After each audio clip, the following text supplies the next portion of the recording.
Hola, hoy entrevistaremos al doctor José Antonio Cabello Gil. Él es uno de los exclusivos políticos a los que sí les puedes comprobar que hayan estudiado. Al declinar en el cuarto semestre de Administración de Empresas, el doctor Cabello decidió estudiar filosofía, después ciencias políticas y un gran número de diplomados. Por ejemplo, tiene uno en análisis político por la Universidad Iberoamericana.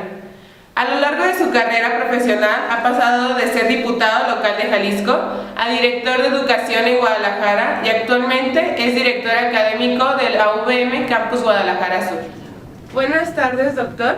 Buenas tardes, María José. Usted es un verdadero líder en el ámbito de la docencia. En 2007 fue director de educación en Guadalajara. ¿Cuál es su mayor aporte? ¿Cuál fue su mayor aporte?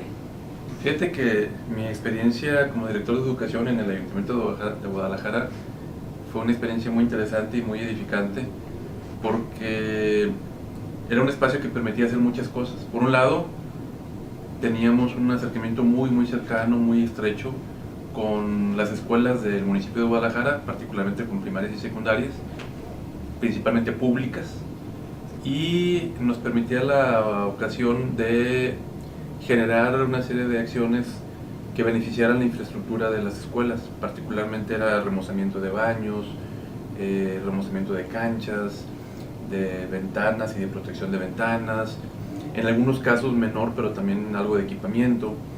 Y eso me permitió a mí en lo personal, por ejemplo, pues visitar muchísimas escuelas del municipio de Guadalajara, particularmente en zonas que en algún momento pues me resultaban lejanas, distantes, desconocidas para mí en lo personal. Eso me permitió conocer las instalaciones, las escuelas, pero también me permitió conocer a muchas maestras y maestros, a directoras, a directores, a papás, muchos testimonios de jóvenes estudiantes que a veces con más esfuerzo, a veces con menos esfuerzo, con muchas limitaciones, inclusive hasta de salud, y sin embargo hacían un esfuerzo muy importante por salir adelante. Al mismo tiempo había una gran cantidad de programas de apoyo a estudiantes, por ejemplo, la Beca Guadalajara, el programa de estímulos a la educación. Promovimos mucho el tema de pedagogía urbana y de educación y de ciudad educadora, que es un programa muy interesante porque promueve una serie de políticas públicas que tienen impacto pedagógico, impacto educativo, bajo la premisa de la pedagogía social de que el entorno también genera un efecto pedagógico y educador, de tal manera que el ayuntamiento y los gobiernos municipales pueden generar también una serie de enseñanzas y de aprendizajes en los propios ciudadanos, particularmente en el ejercicio de su ciudadanía. Y bueno, fue una experiencia muy edificante, muy enriquecedora, de la que me siento muy satisfecho. Nosotros teníamos ahí también, por ejemplo, la posibilidad de promover la educación en ciertas habilidades y ciertas disciplinas, como puede ser la industria del vestido, como puede ser corte y confección, algunas cuestiones de ludotecas, por ejemplo, para niños. En fin, había una gran cantidad de acciones que generaron un impacto muy positivo en la población de Guadalajara. ¿Usted puso la iniciativa para que se implementaran estos talleres? Muchos de estos talleres ya existían, debo decirlo. Sin embargo, hubo algunos otros que generamos. Por ejemplo, a nosotros nos tocó prácticamente arrancar. Ya había un antecedente, pero estaba todavía incipiente, en materia de generar un bachillerato tecnológico con especialidad en optometría. Ya había en el Ayuntamiento de Guadalajara un bachillerato tecnológico con especialidad en enfermería. Sin embargo, de la mano con una óptica muy famosa aquí en México, diseñamos, y en alianza con el CONALEP, diseñamos un bachillerato tecnológico especializado en optometría, lo cual pues, es una área del conocimiento muy especializada, de la cual hay mucha demanda en el ámbito profesional y que no existía, y eso sí nos tocó arrancarlo, por ejemplo. Y así como eso, nos tocó arrancar pues, un paquete de acciones también en diferentes frentes que no existían. En algunos otros casos nos tocó fortalecer lo que ya estaba haciendo, de tal manera que fue una experiencia muy enriquecedora. Usted es parte fundamental de la Universidad del Valle de México y un pilar para la comunidad estudiantil. ¿Cómo fue que usted se convirtió en director académico?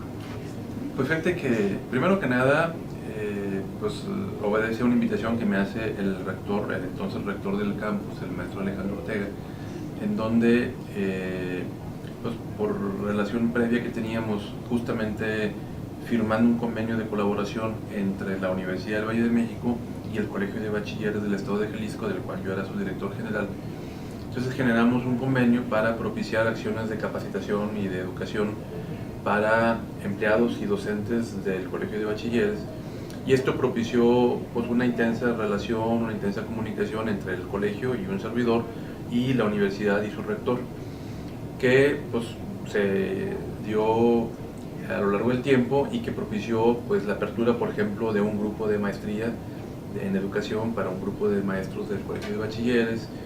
Se estuvo explorando la apertura de otros grupos de maestría en algunos otros lugares. Se me invitó a dar clases aquí en la universidad, me tocó dar un par de materias, tanto en posgrado como en LX, y esto me fue acercando a la universidad, me permitió conocerla, y justamente a través de este conocimiento recíproco es que el maestro Ortega me invita como director académico justamente hace 2 años, por estas mismas fechas, hace 2 años. Con 22 iniciativas y por lo menos 7 fueron aceptadas favorablemente. Con esta experiencia, ¿de dónde le surgieron las ideas para estas mejoras que presentó? Fíjate que efectivamente tuve la oportunidad de ser diputado y las iniciativas que yo presenté tenían un origen muy diverso. Por un lado, en algunos casos el interés obedecía a un interés personal que me había surgido pues de la plática con conocidos, con algunos expertos en ciertos temas que me planteaban alguna inquietud, alguna problemática, y que yo trataba de procesar legislativamente hablando, convirtiéndola en una iniciativa con su exposición de motivos, después de hacer la labor de cabildeo para la dictaminación, etc. Esta fue una forma, digamos, en la que se fueron generando algunas iniciativas. Otras iniciativas tenían, digamos, como fuente directa al ciudadano. Recuerdo, por ejemplo, que en alguna ocasión me buscó un ciudadano y me dijo que él había rentado una propiedad a una persona y que pues había tenido una serie de problemas legales, y que finalmente el marco legislativo pues favorecía principalmente al inquilino por encima de los derechos que podía tener el propietario. Entonces, bueno, eso fue una motivación que se me dio para presentar una modificación al Código Civil. Y así como eso puedo mencionar algunas otras experiencias que tuvieron que ver con lo mismo. Por ejemplo, en ese entonces el tema de los bonos de los servidores públicos era un tema muy sensible. Todavía lo es, pero ahora es un poco menos. Y ahora es un poco menos justamente porque ya se legisló sobre la materia. Y a mí me tocó presentar, por ejemplo, una iniciativa que modificaba la ley de servidores públicos, si no recuerdo mal, y justamente presentamos una modificación para efectos de normar la entrega de bonos a servidores públicos, y básicamente este normar los bonos tenía que ver con limitarlos. Entonces pusimos criterios para que se pudieran entregar los bonos, topes en montos, no en montos en pesos, pero sí criterios legales y administrativos que tendrían que seguirse, por ejemplo, que estén presupuestados, por ejemplo, que no excedieran, no recuerdo si era 1 mes o 2 del propio salario, en fin, una serie de candados y restricciones que había que presentarse.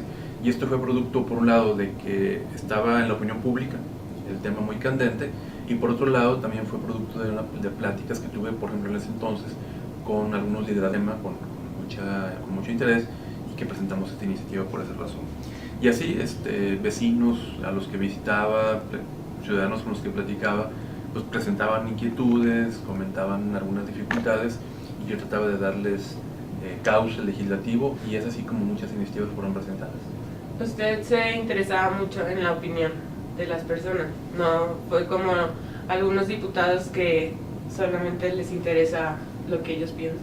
Pues lo que pasa es que yo parto de la premisa, y partí de la premisa, de que el diputado es un representante popular, y entonces la actuación del diputado tiene que hacerse de cara al ciudadano, porque lo que hace el diputado pues lo hace a nombre de los ciudadanos, y yo creo que habría que privilegiar el interés del ciudadano, sus legítimas preocupaciones, sus problemas que está enfrentando, y que estos tomen cuerpo legislativo, tomen formato legislativo, y que acaben siendo legislación vigente en el Estado. Lamentablemente puede ser el caso, yo no lo generalizaría, pero sí creo que pueden estar muchos casos en donde los diputados, pues más bien actuando como la bruja de Blancanieves, en donde se presenta con el espejo y le pregunta al espejo quién es la más bonita, y el espejo le contesta, ¿verdad? en una labor pues muy ensimismada, en una labor aislada, en una labor pues de poca comunicación con el ciudadano. Y esto me parece a mí que es una labor contra natura, me parece que es una labor que contradice la naturaleza misma de lo que es la representación política. De tal manera que si bien el diputado puede ponerse a legislar autónomamente, o bien hacerlo de la mano de sus propios diputados o de sus propios partidos políticos a los que pertenecen, todavía mejor que eso sería que el diputado legislara pues tomando como voz la voz del ciudadano que representa. Pues ya para finalizar con la entrevista, ¿qué planes a futuro tiene en lo político o en lo educativo?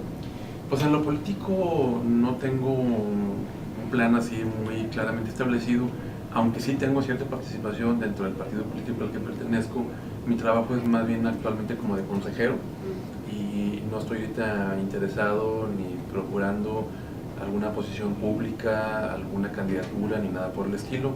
Ni el tiempo ni la atención me da para hacerlo en este momento, pero sí me interesa la vida pública, sí me interesa la vida política, sí me interesa la vida partidaria, y aunque sea con limitaciones de tiempo, sí procuro pues desempeñar mi posición como consejero estatal y como miembro del comité directivo estatal, pues tratando de opinar, tratando de enriquecer, tratando de aportar, tratando de pues, sugerir o de proponer algunas cosas que creo que se deban hacer.